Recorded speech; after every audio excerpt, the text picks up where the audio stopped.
live now. But we're not. And we are. Start the show, Megan.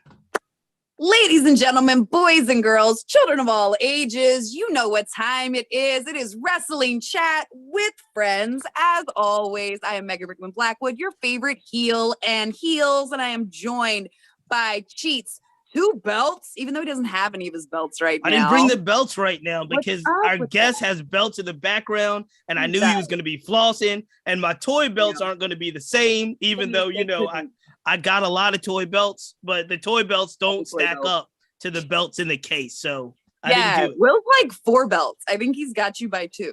I'm not. He's got me by, look. Actually, there's, in the vicinity, to be honest, there's 1, 2, 3, 4, 5. There's 7 belts in the vicinity. You know, you can't even see. Look, you can't even see the tag title. Look, oh, snap. We haven't even introduced him, and he's stunting on us already. We got to work on this. We got to work on this. I'm gonna go ahead and put him on. Ladies and gentlemen, we are so pleased tonight to have one of the 3 hosts for Grapsody on Fightful.com, Will Washington. Welcome to WCWF Wrestling Chat with Friends. Welcome. Thank you for having me, Cheats. Thank you for having me, Megan. I am so excited to be here. We are excited to have you. Now, something we all have our gimmicks, right? I'm your favorite heel and heels. Cheats, he goes back and forth between being Cheat the Cheater and Cheats 2 belts. So what's your gimmick? Honestly, no gimmicks. My gimmick is guy who has a ridiculous encyclopedic memory of pro wrestling. That's me. Okay. I like it. So you're Will the Brain Washington. There you go. There you go. Cool. Hey, if you don't have one, we'll give you one. That was strong. It's like Rucker Park. You got to get a tagline. Absolutely. Now, Will, the way we start every week is we talk about what we're popping for, what got us the most excited about wrestling this week, what really did it for us and got the biggest pop out of us. And for me, I'm going to go ahead and start because I have to. It is the return of Jon Moxley. Oh, first off, early contender for promo of the year. It was bananas. The truth, the honesty, the way he even started shutting down the fan. It was so very Moxley. I loved that JR was like, well, he hadn't changed much. No, he hasn't. Welcome back, Jon Moxley. Cheats, what did it for you this week? What are you popping for? So I kind of told this story a little bit off the air, but the reason we have our illustrious guest, Will Washington, on the show is because over the weekend, I checked out the debut of Terminus. And Terminus, the wrestling promotion, they had their first show in Atlanta. And I was able to kind of check out what wrestling fans were online talking about it. And Will was talking about it. And I discovered him and discovered all the work he was doing. But my pop of the week, my absolute pop of the week, has to be what Terminus did in their debut in Atlanta. Main event was Jonathan Gresham, Josh Alexander. But what really got me excited about this promotion, the indie wrestling scene, and what they're doing is, one, the diversity. The first thing you looked at across the board was how diverse racially, how diverse gender, it was just amazing. And you were able to see certain wrestlers really, really work. And chances that you didn't get, you might not be able to see on TV, whether it was AEW or Impact or Ring of Honor. My first time, not my first time, but it's awesome to see a Daniel Garcia in a position where he's the A side. He's the guy that people want to see in a match. It was awesome to see Lee Moriarty in a opportunity where he could really go for 15 minutes as opposed to what he would get on AEW air, which is great. But so it was great to see that. Obviously, what they did with the main event was great. It was great to see Bandit. It was just great to see what Terminus did. And then at the end, spoiler alert, Alexander Gresham go to a draw, obviously strong performance. But then our boy Santana pops out and says next month he's challenging Jonathan Gresham at Terminus. They already announced other big names for Terminus. It was just a really, really exciting indie promotion. So that's what I'm popping for this week. Long answer, but that's what I was popping I'm on board for it. I can't wait to check it out. I've had a crazy week at work, but I have been like slowly dipping back into the other shows. So I'm really looking forward to it. All right, Will. So what was your big pop for the week? I'm with you, Megan. It was Moxley. I hate to steal an answer, but John Moxley he's my son's favorite wrestler. I have to throw that out there. And just seeing how good he looked, and how much he just looked healthy, and it was just amazing to see. It was like he just looked renewed, and I honestly, him having his hair back was my pop of the week, to be honest. Not even the promo. It was just, I didn't even know he had it still. Right. And just seeing his hair back and seeing him looking like John Moxley. Like, to me, if you ask me like prime John Moxley, either Dean Ambrose or John Moxley, I would say like the way he looked at Double or Nothing, when he made that debut in 2019, like that to me is prime John Moxley, right? He was cut. He was he had the beard, he had the short hair, like he just had the look together, right? And I feel like it was nice to see him kind of back there again, and but still on the mic, he was still John Moxley all the way. It Can't complain about that. It was actually that's our A block. That's what we're talking about first. And I think that yes, he looked amazing. I saw you got the post that everybody had that it was like, him like a couple of weeks. Well, I guess back in October, right? And then him now. And he looks like he is like taken 10 years off of his look. He is so like, he's just compact and clean. But for me, I think like something that was really touching to see was, I mean, of course, like I sobbed through the promo because I'm a lady and I love John Moxley, so I cried. But I do think there was some manly tears shed around the building as well.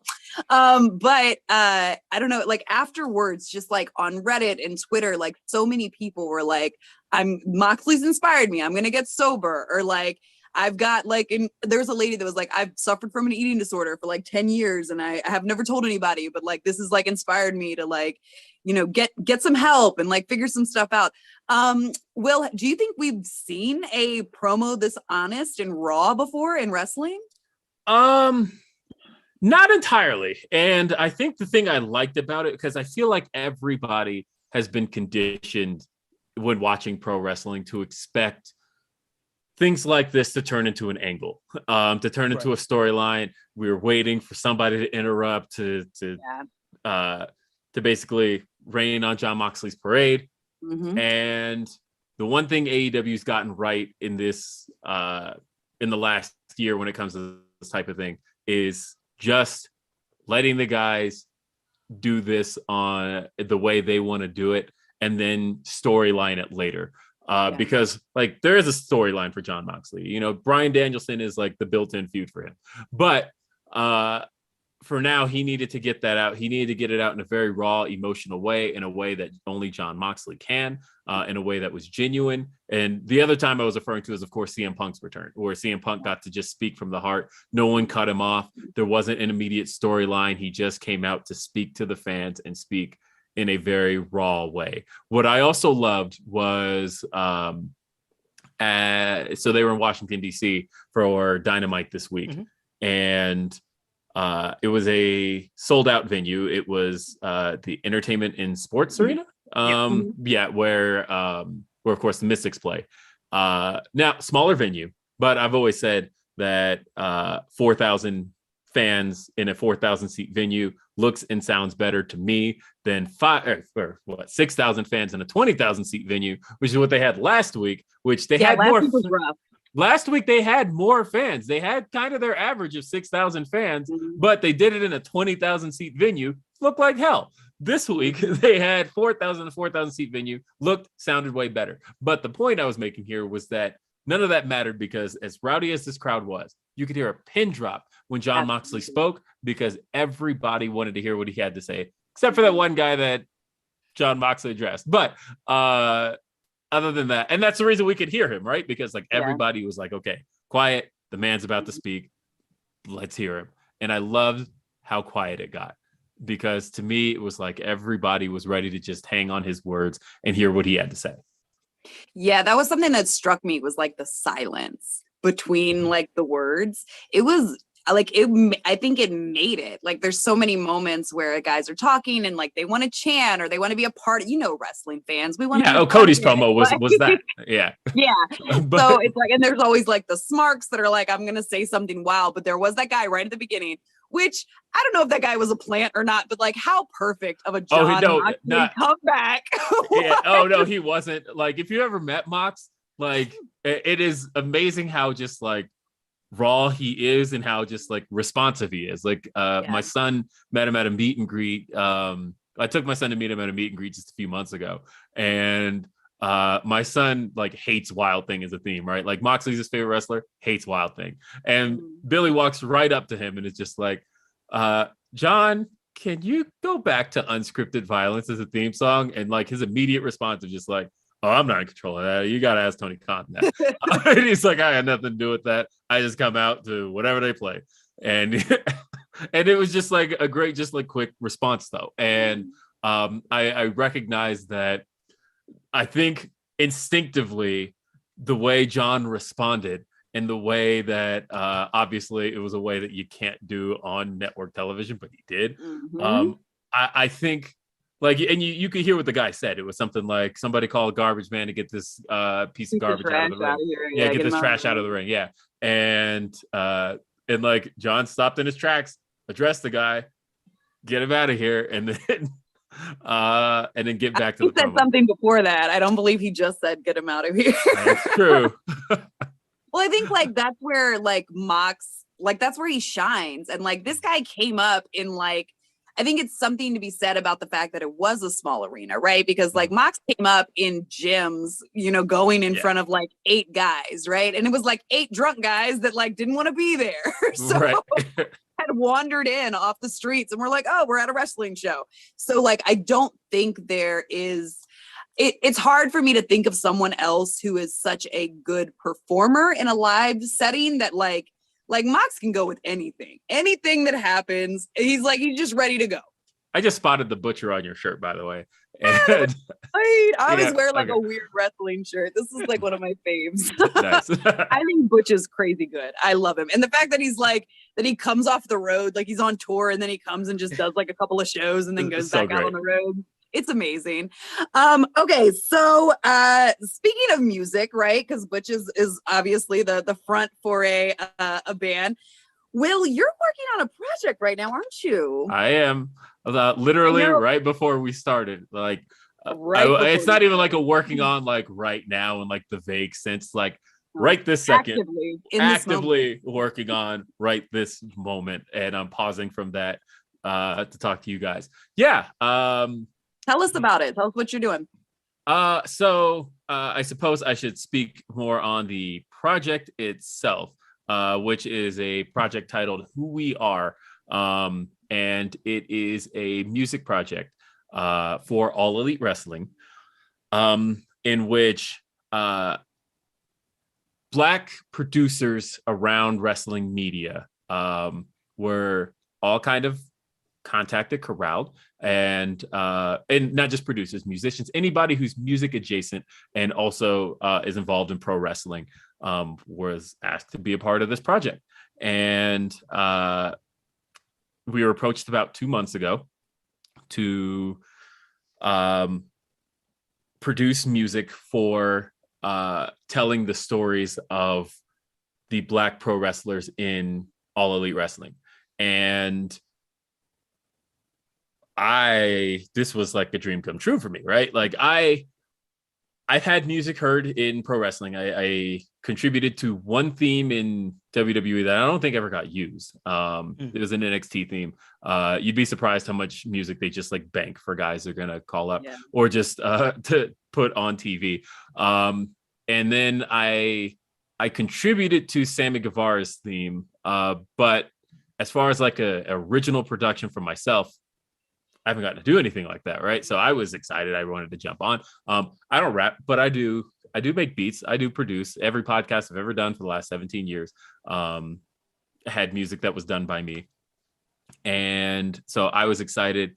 And there's a number of guys involved. The list of names is already out there. There's some that haven't been announced that are going to be some cool surprises. But as far as guys like Josiah Williams, and then my co-host from Grapsody, Righteous Reg, which is the theme song on Grapsody, he's going to be involved as well.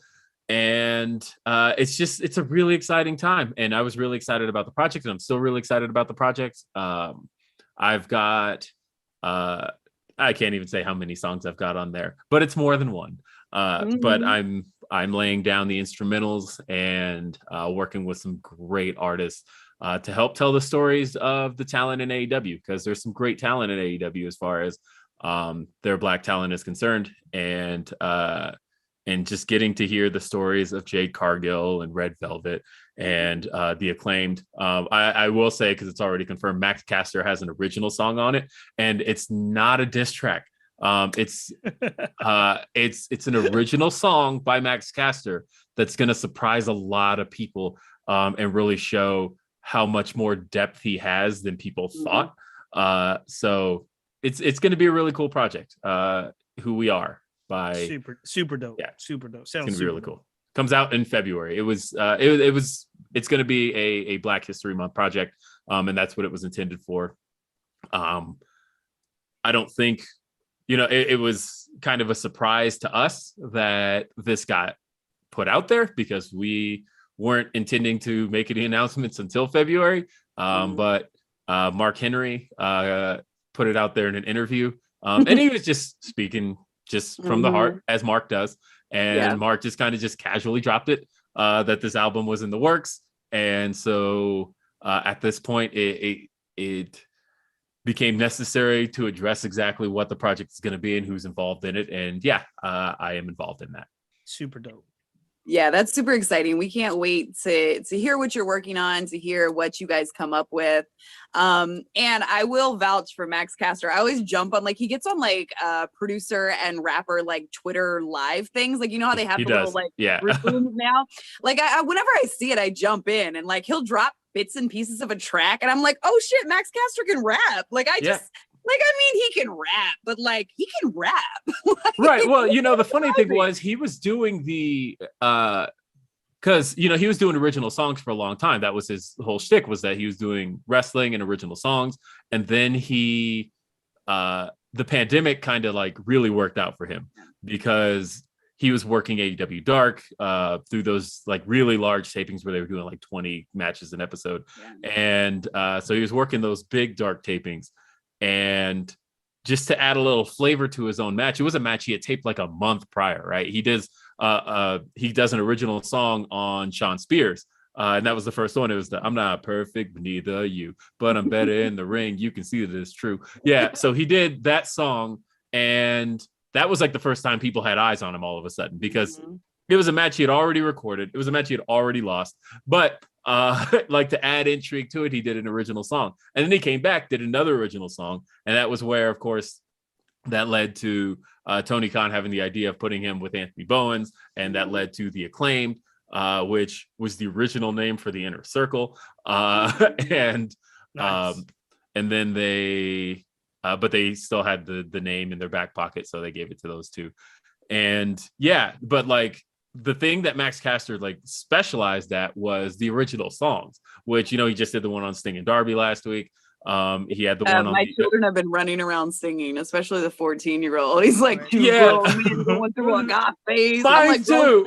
For full length video. It was genius. But then last year he had the Buck Hunt. He had Buck Hunt. He had the John Moxley Y'all All Talk. And the original songs, I think, are where Max Caster shines. He does the one-off raps before his matches, which are okay, but I feel like the original songs are really what Max Caster brings to the table. And I can't wait for people to hear what he brings to the table for the AEW album. I'm super amped up about it, and I can't wait. Because I said, I jump into things, and what's funny is most of them, people don't even know who he is. He's oh, I wrestle and I rap. And then he'll drop something, and I'm Like, do this. Like, Yes. your fun little raps are fun, but like, do this instead. Did he started doing some TMZ stuff too, right? Yeah. Like He did the TMZ sports stuff. Yeah. The problem with the TMZ stuff because he was doing that for a little bit. And then I don't think he's done it in a few months because I'm pretty sure TMZ was originally owned by Warner Media, which is also the owners of TBS and TNT. So they had kind of a working relationship. But TMZ just recently, a few months ago, sold to Fox, who, of course, has SmackDown. I just remember thinking he lyrically got a little bit looser on those because there was like freestyles where he was a little bit more like, "Oh, I'm gonna go in," and I was like, I remember seeing those and being like, "Yo, Max can flow, like he can go." Yeah. I'm definitely like, that's like it's always surprising. And so I really am looking forward to the project because I think a lot of people like think he's just like, it's like his gimmick, right? But like, I think this is like, if you hear him talk about it outside of the wrestling ring, like this is something he really loves. So I think this project in and of itself is going to give him a chance to shine, give you guys a chance to shine. And I'm just really happy that like it's celebrating Black stories. I think that's something that we're missing. We all know a few weeks ago we had the big swole dust up. So that was my big panic the moment that happened. And I know I mentioned on Grapsody that I had spoken to Tony Khan as far as before and after the tweet. And so my perspective on that is a little bit not quite the same as most people's.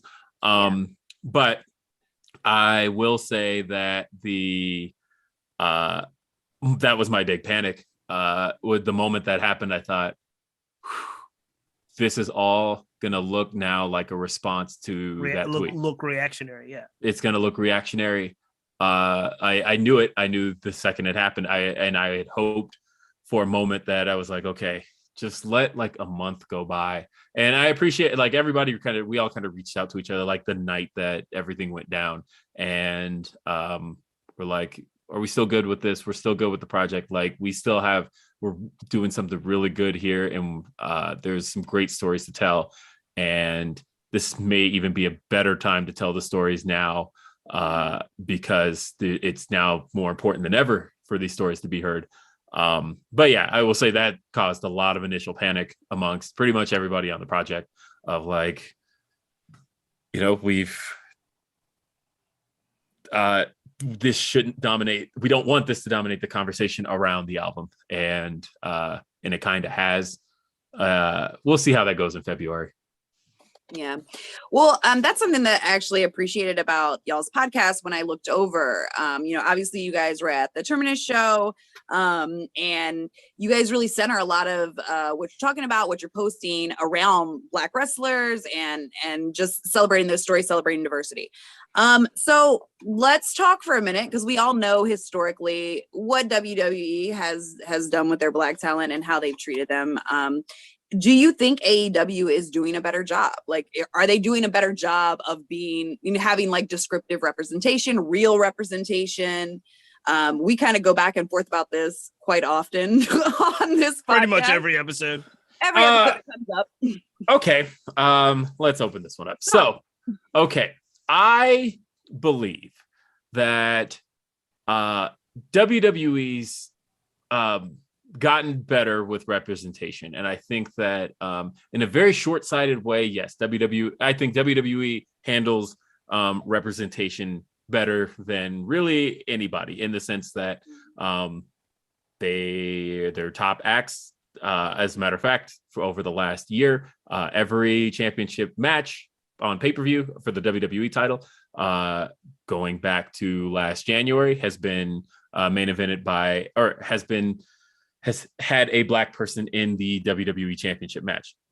Now, only one of those matches actually closed out a pay-per-view, but nonetheless, they have had some solid representation there. And also a Black woman won the Royal Rumble last year and the main evented night one of WrestleMania last year. Like, all of this stuff is phenomenal. And it is so much progress that we haven't seen it all happened. It's all happened in a very short amount of time. Going back to Kofi Mania, that was only 3 years ago. And thinking about the gaps we had with Black talent for so long, I think it should be commended that WWE has gotten that right. I think WWE's issues still exist in that their worst instincts still come through. I don't think WWE knows necessarily how not to stereotype. I think that I have, and I mentioned this on another podcast I'd done earlier today, but so sorry if you're following me and I'm repeating points, but I look at like somebody like Apollo Crews last year, and he debuted his gimmick, and I had reservations about that from the moment it showed up, because I always have a problem with using ethnicity as a gimmick. And that's still very much WWE's instincts. They've done that when they've had Native American wrestlers. They do that, and it's not just their non-white wrestlers, right? They use, when they have somebody Scottish, they're like, okay, you need to come out with you need to come out with bagpipes, and you need to have, you need to wear a kilt. And if they have somebody Irish, then they have to be a beer drinker. And like, even still, I feel like at least with the Irish wrestlers, they've gotten a little bit better, because like Finn Balor's not like a drunk leprechaun. Yeah, he's not a drunk leprechaun, right? But like, but as far as ethnicity is concerned, it should never be a gimmick, especially with heels, because I always have the problem with the idea that a heel is designed to get you to dislike their gimmick. That's what they're supposed to be by nature. And so when your ethnicity is your gimmick and you're conditioning fans to dislike you based on your gimmick, you're conditioning the fans to dislike that ethnicity. And so I've always had a problem with stereotype gimmicks in that regard. And I feel like those are still WWE's instincts, and I really want them to back off of that. And I don't know if that's ever going to happen, because it's especially bad with their Asian talent. Oh my God, the Japanese schoolgirl gimmick. So Saray, of course, doing a Japanese schoolgirl gimmick. Jacket time is like the worst thing I've ever seen. And of course, you took Akira Tozawa, world-renowned talent, and he is currently a ninja on Monday Night Raw, running around chasing a belt. And it's just a reminder that there's still work to be done as far as they're concerned. I think AEW's issues more so lie in representation as a whole. I think that I feel better about who is represented and how they're represented. As far as AEW is concerned, I do feel like there's a little more authenticity. I don't feel like anybody in AEW is a stereotype. I don't feel like anybody is necessarily a gimmick. I do think that there needs to be more. I think that especially on the male talent side, toward the upper end of the card, there's been one black challenger for the AEW World Championship, which was Scorpio Sky, which happened in November of 2019. So it's been a while. And I said on Grapsody, when talking about where I feel like what I feel like black fans need to see, because I personally don't necessarily need. I think it's very short-sighted to just say, give me a black world champion, because I recognize that AEW long-term books. I recognize that the first 4 world champions were planned from the day the company launched. So I'm not saying give me a black world champion tomorrow. What I am saying, though, is that I think there needs to be a little bit more hand-holding, was the term I used on Grapsody, and that fans need their hands held. Fans, when AEW launched, Chris Jericho was champion. But the AEW did a really good job of kind of assuring you Kenny Omega's time is coming, right? You felt as you were watching the show, he's going to get the title. Sure, there were a couple of buffoons on social media who were like, Kenny Omega's underutilized. But you knew just watching the show, this guy's going to get his title win. You knew when Kenny got his title, you knew watching the show, Hangman's up next. You just knew it while watching it because the show did a great job of holding your hand to knowing who's up next. You know, just watching this show, MJF is up next. You know, just watching this show that Adam Cole's probably the next challenger. You know that just by watching the show. And I feel like I didn't name anybody black there. And that is where I feel like it's missing. I don't necessarily need a black champion right away, but it would help me to know that you're behind any of your black talent. It would help me to know that some of the black talent is having their pushes on the way, because I do think, and granted, I think the timing is going just fine for somebody like Powerhouse Hobbs. I know I hear people say like they should have pushed him before. Like, look at that dude compared to a year ago. That guy is so ripped. Much cleaner. He has come so far in a year that no, I wouldn't have done that a year ago. I wouldn't have done that, like not even close. But I do recognize, I see the progress with him. I can see that when I talk about the hand holding, I do see that they are obviously very into Dante Martin. He's got about 5 years though. Like he's I know. He's really young, really young. He's a baby. Yeah, you know. But he's coming. Like they're really putting time and energy. And I think you're right with like the long-term booking. And like you can tell who's a year or two out, like right now. So I think like somebody like Dante, I mean, we're looking longer, right? Like, 4 to 5 years probably until he's like super ready to go. But now, I don't know. I think it's a solid point. I said this on the men's side, of course, right? Because like a place where we did have our hands held quite well, and like you knew it, was Jade Cargill, right? Jade Cargill came in. You knew Jade was going to get that belt. You knew to the chagrin of Megan, by the way. It was I want Thunder Rosa mark. I love Thunder Rosa. I bet literally, like the funny thing was, I asked the question in my head this past summer, and the TBS title was the answer to it. But I looked at the rankings and I saw Jade Cargill was undefeated.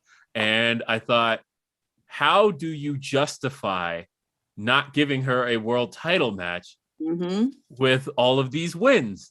Unless you'd have to, like, I don't know, bring in a second title or something. And then the second they announced the TBS title, the second it was rumor, when Andrew Zarian dropped the original rumor, or I guess he broke the story that the TBS title was coming, I tweeted immediately, oh, it's for Jade Cargill. And that wasn't just like a prediction or anything. That was more so a like strategic, okay, I look at the way everything's looking and I'm like, I know what Tony Khan's thinking. It's not gambling when you got the edge. Yeah, I knew what Tony Khan was thinking. I was like, okay, what he's clearly thinking here is you've got Jade Cargill who has to stay undefeated, but you can't stay undefeated and not become world champion. But we've got other plans for the world title. It's clear that, again, hand-holding. Britt Baker is the champion. You know that Thunder Rosa is behind her. So it's like, we got to do something with Jade Cargill that keeps her out of the title picture, the world title picture, but keeps her strong. And like, look at the rankings. Sure enough, she now gets removed, placed off to the side, and the rankings can now function, because it would break the rankings if she stayed undefeated and never ever challenged for the title.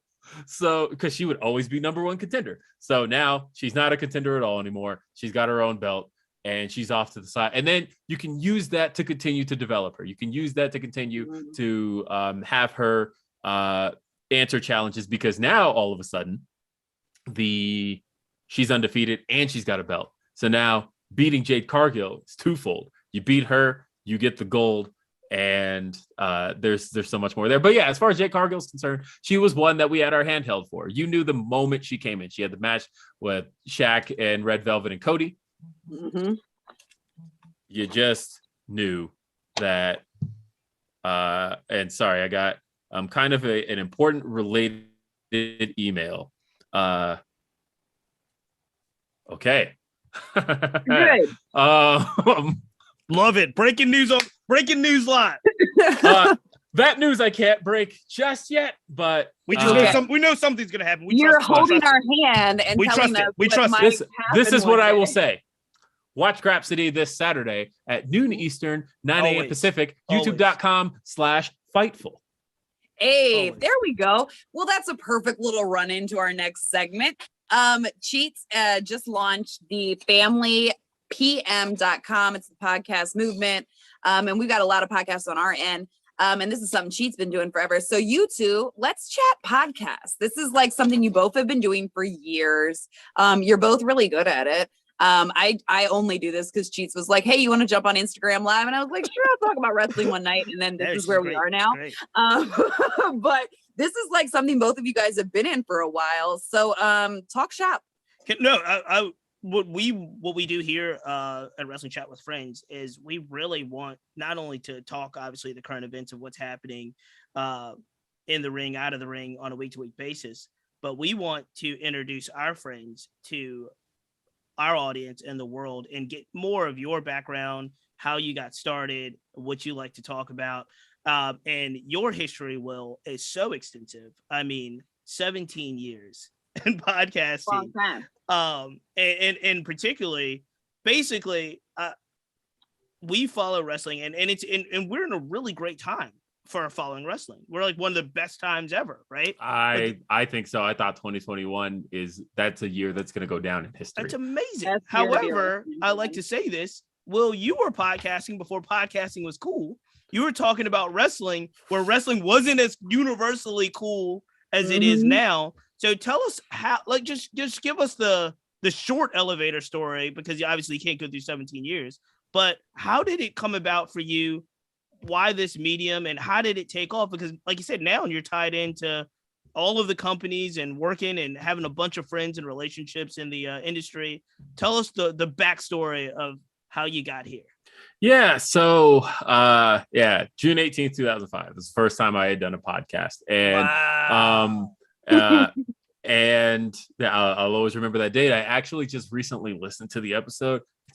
It's awful. So good. Because here's the thing. I've been doing this 17 years, right? I'm 34. So we're talking half my life.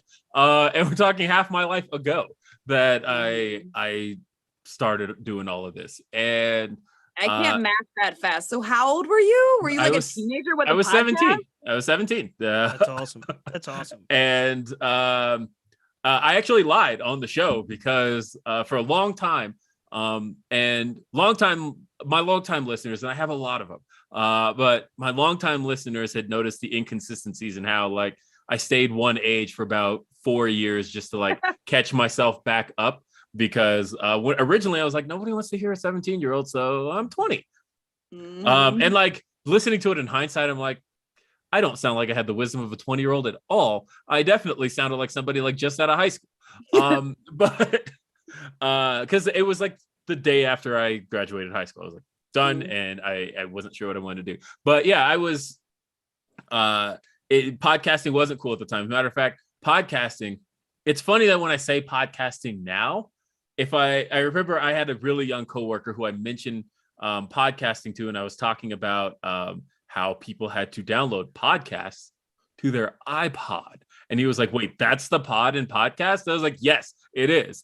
Because it was something that it was a pre-recorded talk type show that you listen to. And the funny thing is, podcast was technically, it wasn't the discussion, it was the way it was distributed. But anyway, it's now just become people talking.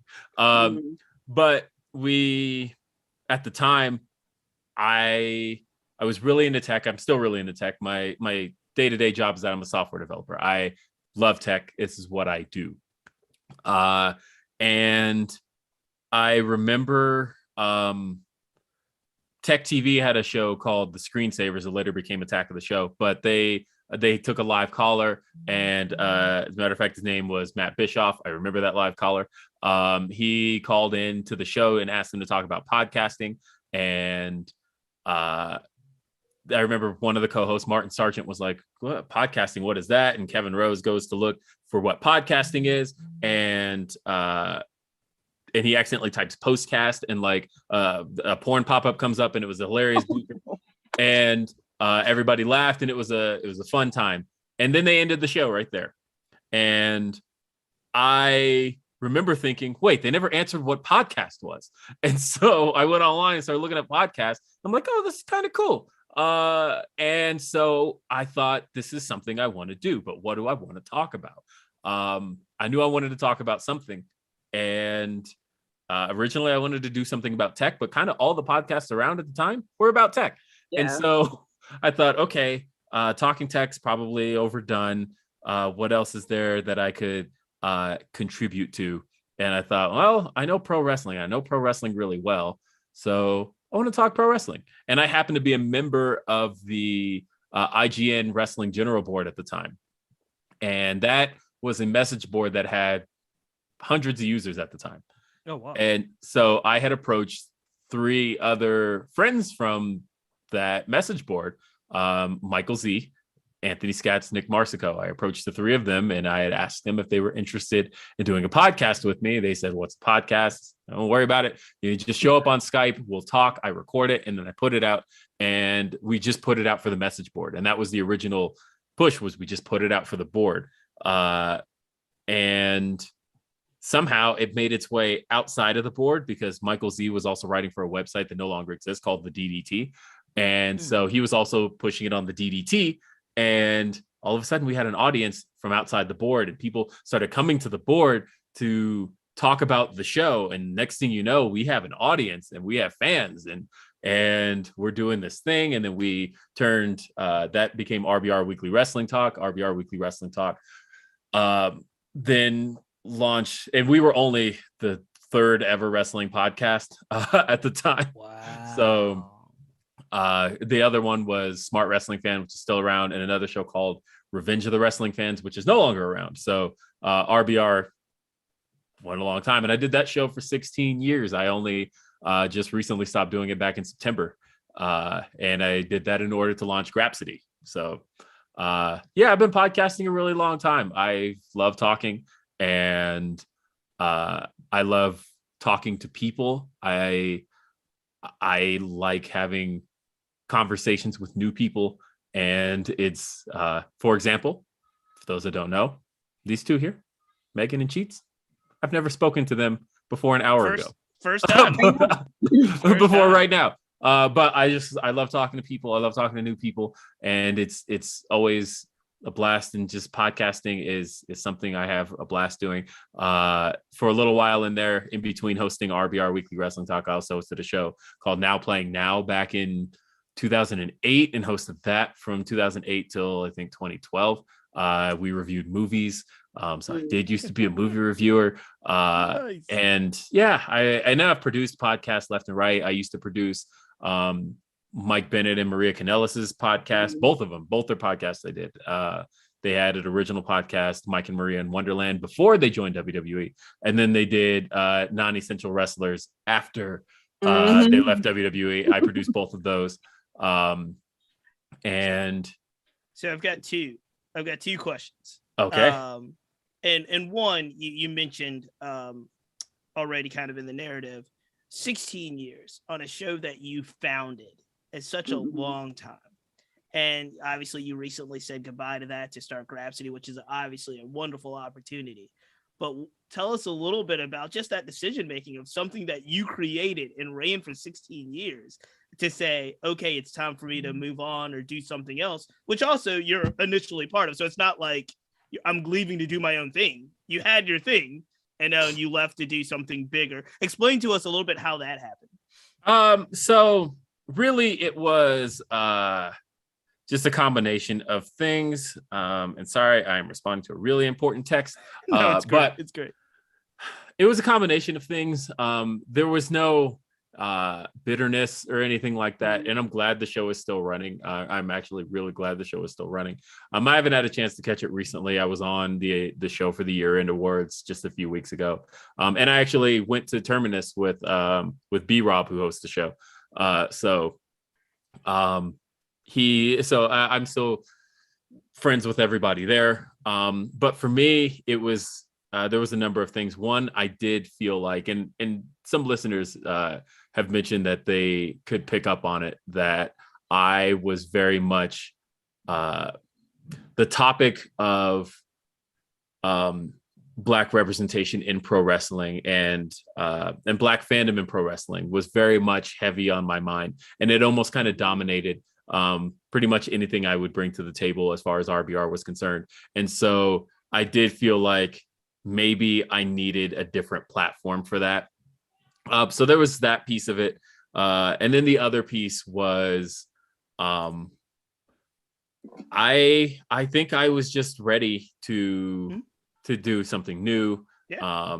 And I absolutely love Reg and Phil. I had done a couple of podcasts with them beforehand, and really, as a matter of fact, it was September 11th, 2021, doing a podcast with Reg, where at the end of the show we had done, I was doing a little sideshow for my YouTube channel called Wrestling with Weekends. And I had done a show with Reg. And at the end of that episode, Reg says to me, yeah, maybe one day me, you, and Phil will do something. And that was where the light bulb went off. And I thought, yeah, we should. Right. Yeah. And so that following Monday, that was a Saturday, I spent all day Sunday thinking about it. Monday, I reached out to Phil, asked him what he thought. And he was like, I'm in. And then I reached out to Reg and I was like, so remember that thing you said at the end of the show? I think we should do that. And I was like, and Phil's already in. And so Reg was like, then I'm in too. And so I said, all right, this is it. And then the name Grapsody hit me while I was driving. And we put the concept together. We figured out exactly what we wanted it to be, what we wanted to talk about, when we were going to do it. And then I took it, pitched it to Sean Ross Sapp, who I had already known. And they were all in on the idea. And it became... Now you're on Fightful. And now it became a part of Fightful. It's so dope. It's so dope. And the second one, before we get back to regular scheduled programming, is just what you said. You like to meet people. I know that you go to a ton of shows, whether it's indie shows or, big productions.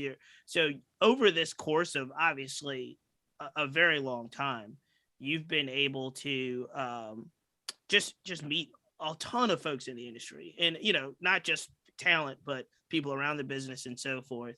And as podcasters, and people that are just like fans of your work and fans of like what people do in wrestling media. I guess the question is, when did that become a thing for you? Like, when did not just going to a show and being a fan, but going to a show and actually connecting with personnel that would either be guest on your show or plugging in, like you just mentioned, you do a bunch of work for people inside the business that are maybe not on camera, but you do a lot of work. How did that for you come about? Was that just a natural evolution, or is that something you intended to do when you set out? It was, it's a combination of a lot of things. On one end, it was a natural evolution in that, we had guests on RBR. One of the first people I interviewed was Colt Cabana, and then Colt Cabana turned around and started a podcast like right after. He's like, I love this. Yeah. So, great idea, Will. Yeah. Except just to throw a little thing at Colt Cabana, he kayfabed me on the podcast and didn't prepare me for that. And so, it was one of those, but that was a good lesson. It was a good lesson for a really young me. I was 18 at the time. And it was like, we had this list of questions prepared, and but we were thinking we were talking to Colt Cabana, the performer, and he comes on as Colt Cabana, the character. And when that happened and he's like talking in character, I'm like, adjust, because that's awesome. But anyway, it was kind of a natural evolution. And then one of the things that has made me feel really old in having done this for 17 years is that there's a number of people in the business that have told me they grew up listening to the shows. Love it. Shout out Killer Kate, who reached out to me on my last episode and told me she had been listening since she was like in middle school. And I was like, oh, don't tell me that. And Robbie Fox of Barstool, he listened to us when he was, we gave him his first break on a podcast. He listened to us when he was a wee teenager, and we ended up bringing him on for, we wanted to do an MMA podcast, and we did Into the Octagon, and we did that. And then he ended up getting picked up by Barstool, and then he's become kind of a star in his own right. But yeah, it just became, I've had friends behind the scenes in WWE who have told us that they listened to us 10 years ago, and they've taken, and I love that, because it always feels like in that sense we've had a little bit of influence in a lot of ways. It's so dope. Because you know, when somebody who's in WWE creative tells us that they grew up listening to our show, or were listening to it 10 years ago or whatever, and they took our critiques and it helped mold them into a creative mind for pro wrestling. I love hearing that, right?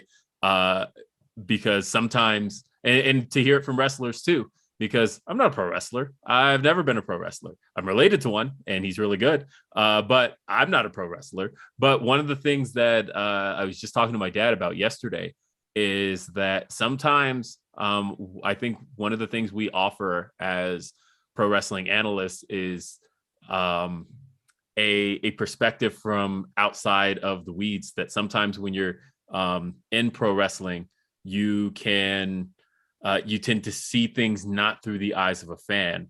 And it helps to see things through the eyes of a fan. It helps to see it as a viewer, because sometimes you'll think that something's working and it may not be clicking for somebody. And a good example of that is I was talking with my cousin one day who is a pro wrestler, and he and I had a discussion about a show we had watched. We had both watched it. It was a really good show. Not going to say what show it was, but we had both watched it. And he asked me what my favorite match on the show was, and I told him, and he was like, "Whoa, that one?" And he told me what his favorite match was, and I was like, "That one?" And he was like, "Oh, I liked it because, you know, all the fundamentals were right, and, you know, I just felt like it was good, pure wrestling." And I was like, "I like the other one because I was entertained." And again, it's that disconnect, right? That sometimes people in wrestling can kind of miss exactly what the viewer is seeing. And so I do think that what we provide as analysts is a good thing. I think that sometimes we get, and I say we because I want to make sure I take responsibility for the collective, because sometimes we can kind of overvalue what we bring to the table and think that we have any, I guess, right to tell wrestlers how they should be and what they should be doing. Whereas I think that really what we should be bringing to the table is solely just our perspective as viewers, because that's all we are. We're viewers. And it's a good perspective to bring, because ultimately that's what you're after, is more viewers.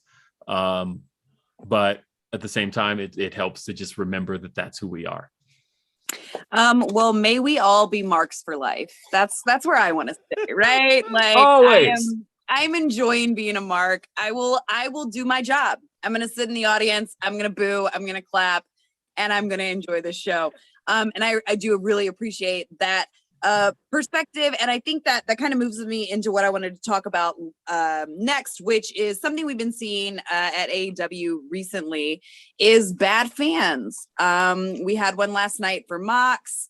There has been some not great responses to Nyla. So what's the right answer? Like, what do we do? Do we just have to like collectively be like, boo, you suck? Like, don't be so shitty?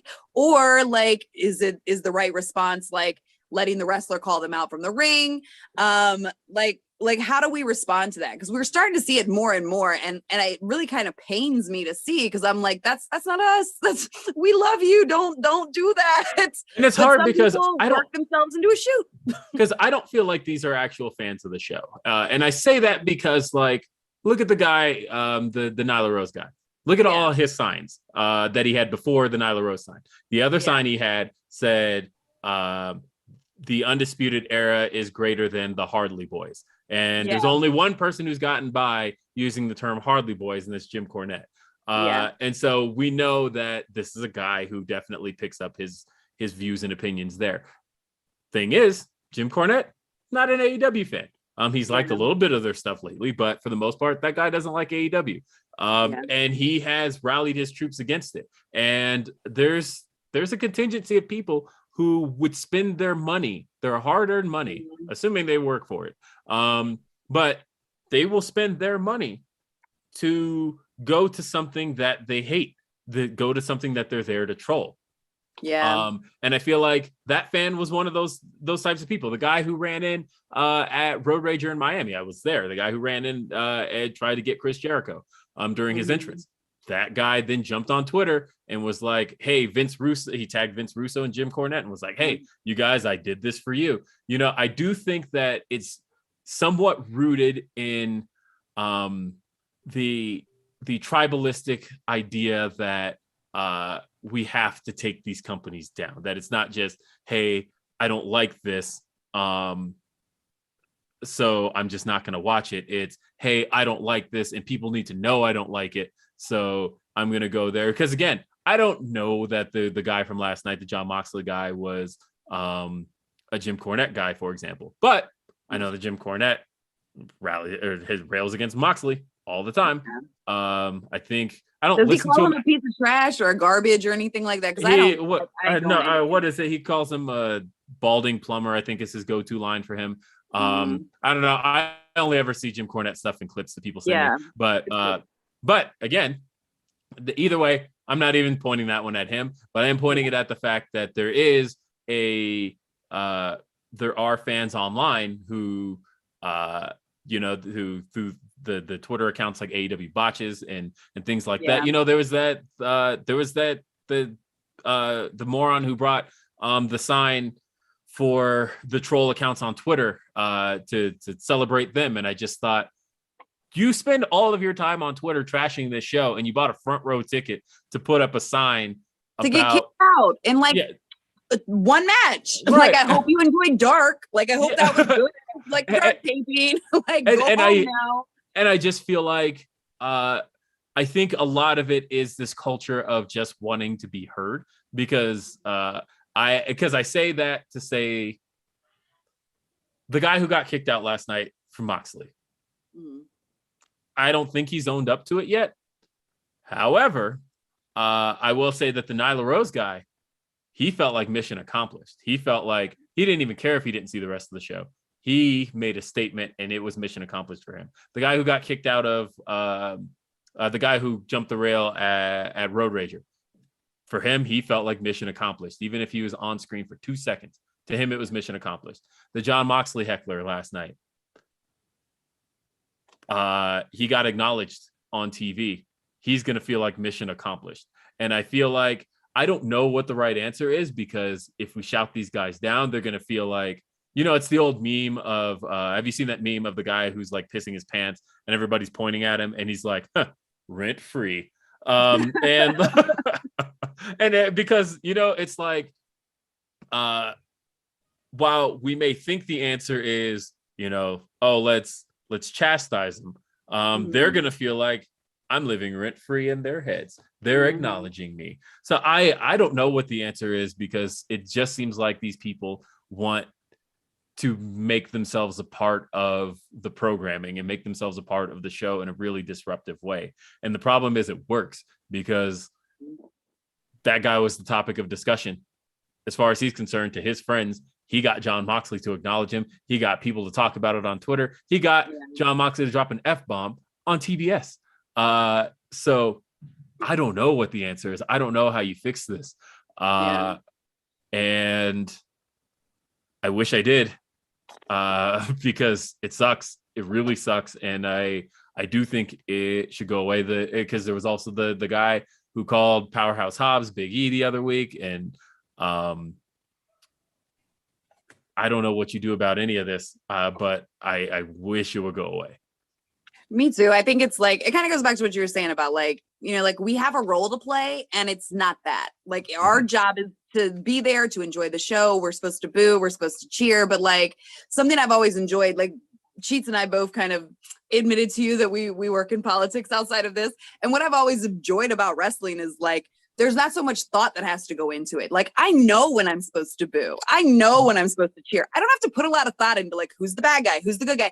AEW even puts them out of different tunnels for me, so I don't have to think about it, right? Like, I'll tell you though, it throws me off every time they're in an arena where the hard camera is on the other side, so they have to reverse the tunnels. And I see a heel come out of the right side of my screen, and I'm like, oh no, they're turning. Yeah, I'm like, did they turn? Like, I'm so adjusted to it, it completely throws me off. But yeah, so like we have a place, and we have a place as part of the show, and like I'm a performer too, so like it matters, like the energy matters, and feeding off of that like definitely helps them like have better matches and helps them get better into their promos. But like not that part, like the booing and the cheering and the doing what we're supposed to politely as a mark. Well, like there was like a section of people, for example, during Cody's promo yesterday, who were trying to chant "shut the fuck up" at him, right? And like the crowd started booing those people because they're like, "This is a promo. What else is he supposed to do?" And like it'd be one thing if it's like an MJF type thing where MJF like can egg that on because that's a part of his character. But like, I don't know. I was kind of interested in what Cody had to say. So Cody's not my favorite wrestler, but I was like, I do want to see exactly what's being said here. And I felt like he, like the shouting during that promo was, and the fans were finally like kind of shouting them down of like, hey, stop. We're like trying to hear this. And maybe there is some like self-policing that needs to go on. Like, I think for me, it's funny you started out on the boards, because like one of the things that I have come to and come away from so many times is the like internet wrestling community, right? Because it can be so just like toxic and draining to even like participate in it, because there are people that are kind of terrible, and like their whole, I don't even know why they watch. Like they watch to shit on the product, and like I don't get it. Like do something else. Like find something you like.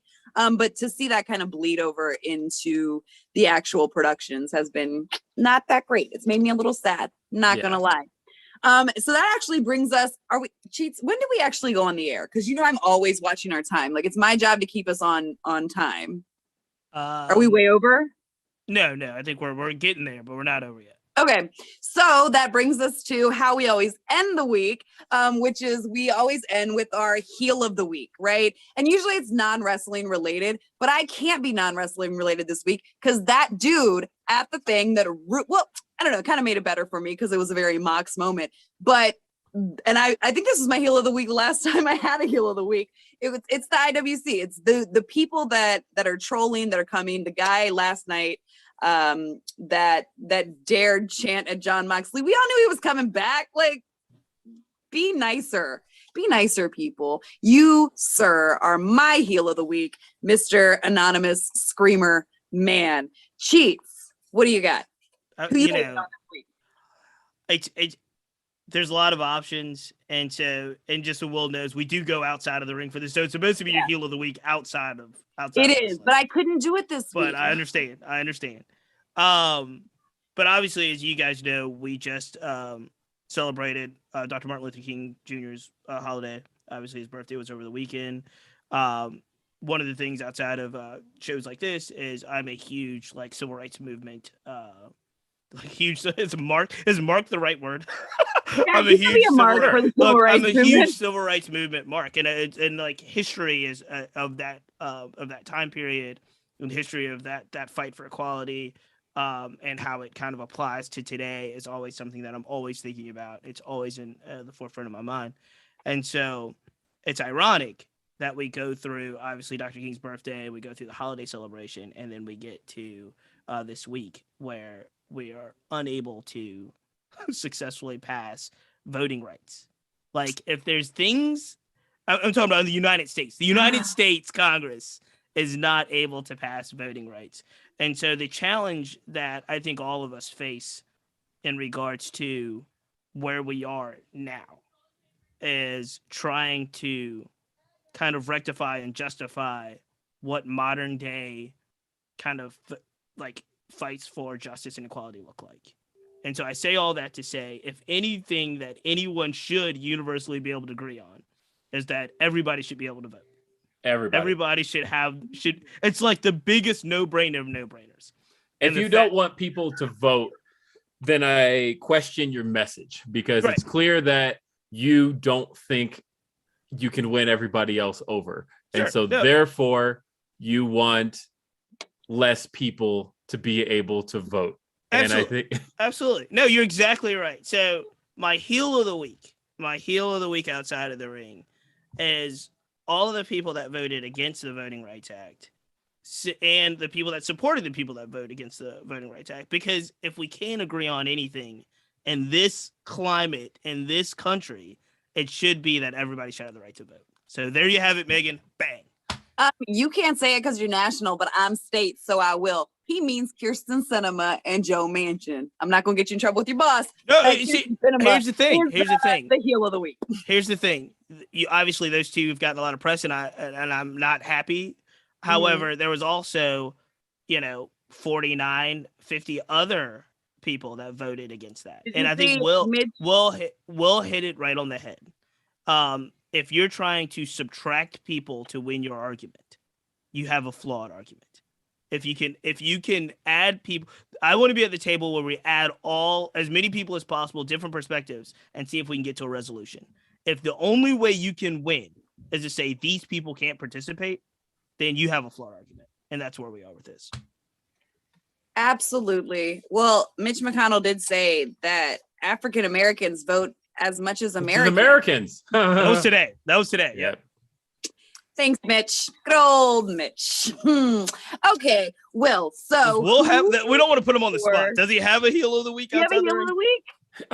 Sure. I'll go with two. I have because I have one inside wrestling and one outside. My one inside wrestling is whoever decided that Walter needed a new name. Oh my God. And boom, good one.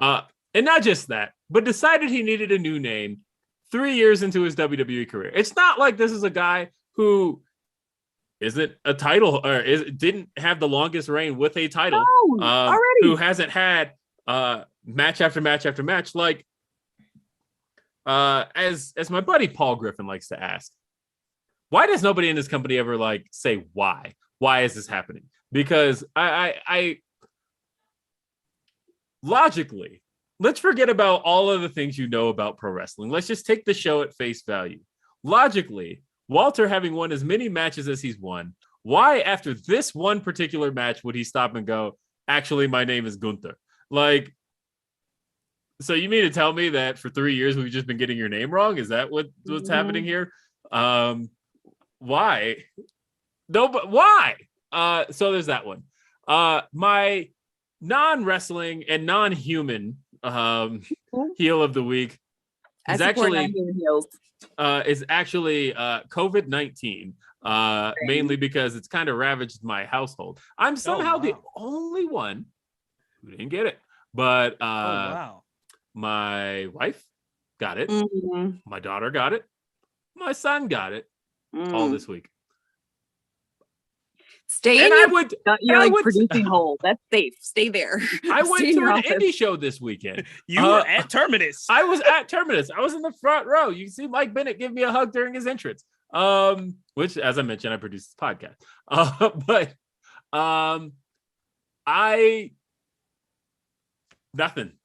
Nothing. But my son's back at school as of today, so happy for that. My daughter, on the other hand, everybody in her class got it, and they ended up sending the whole grade home. So that's an issue. And then my wife's not feeling good, and all of a sudden it's just what is going on here?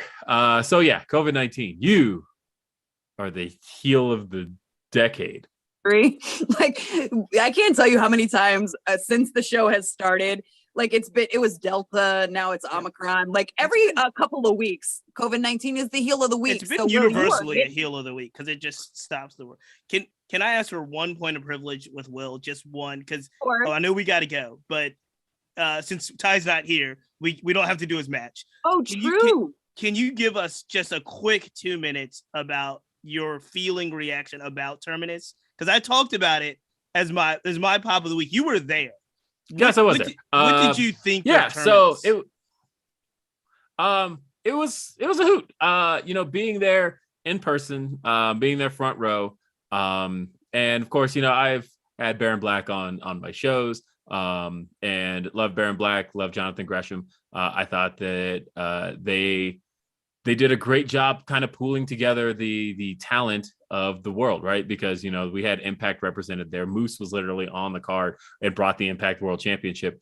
And I like the ideas, honestly. As a basketball fan, I have to say, technical fouls in pro wrestling, cool concept. And like 2 technical fouls and you're disqualified. I see, and I like that it was 2 because it like adds stakes, right? Of like, hey, you did a thing, do that one more time, you're disqualified. And like I enjoyed that. I enjoyed some of the concepts. The matches, of course, were great. But like I said, I love that it was kind of a celebration of multiple companies, because AEW is represented there, Impact was represented, Ring of Honor was represented there, and Atlanta has a really great wrestling pedigree when you think about the fact that that's kind of, you know, as far as AEW is concerned, Jacksonville's their home, but like Atlanta is very much their home, because, you know, that's where the Nightmare Factory is. That's where Cody's from. There's a lot there, and to really revitalize their indie wrestling scene and kind of give them a flagship promotion in Atlanta, I think is a great thing. And yeah, I love how much representation was there. I love how much just fun it was. And I like that everybody just wanted to see it succeed and everybody was willing to lend a hand and make it happen. And yeah, for Mike Santana to show up at the end there, that was cool. I didn't see that coming. I was a surprise. I didn't see him anywhere around, and all of a sudden he comes out. Yeah, that was really cool. I also thought Suge D and Faye Jackson did a great job emceeing before the show began. Faye's always fun to be around, and she'll always make you laugh. So will Suge D, though. Those guys are great. And looking forward to the next one. I won't be able to make the next one, but as you can see, Shane Strickland, Swerve, was just announced to be a part of that show. So yeah, I think it's really great for Atlanta's indie wrestling scene, and I'm excited to see what they do. Well, Ty normally gives us a match of the week to watch. So now you have an entire show to watch that Will has recommended for you. Yeah. And here at Wrestling Chat with Friends, we never leave without putting our friends over. So Will, where can our people be your people? Where can they follow you? Well, I know they can catch you on Fightful, but like, where else can they follow you? Where can they catch these hot takes on a weekly basis? My Twitter account is @WilliamRBR. And also, yeah, you can find me on Grapsody, which our Twitter account for that is Grapsody Pod. That's GRAPSODYPOD. We air every Saturday at noon Eastern, 9 a.m. Pacific. We are at youtube.com/Fightful. And again, you'll definitely want to tune in this Saturday. We're on this Saturday. We gotta be there. It's like a big we gotta be listening. Yeah, because big news. Breaking news. Big things are happening. And yeah, youtube.com/Fightful. Those are the big ones. Of course, let's not forget that in February, Who We Are will be dropping from AEW. And Will is going to be a big part of that. And his production is going to be amazing. He can't tell you who he's working for, but I can tell you there's cowbells. So that's true. First. That's true. As I was working on some music beforehand, there's cowbells in one of the songs I'm working on. So I got a fever.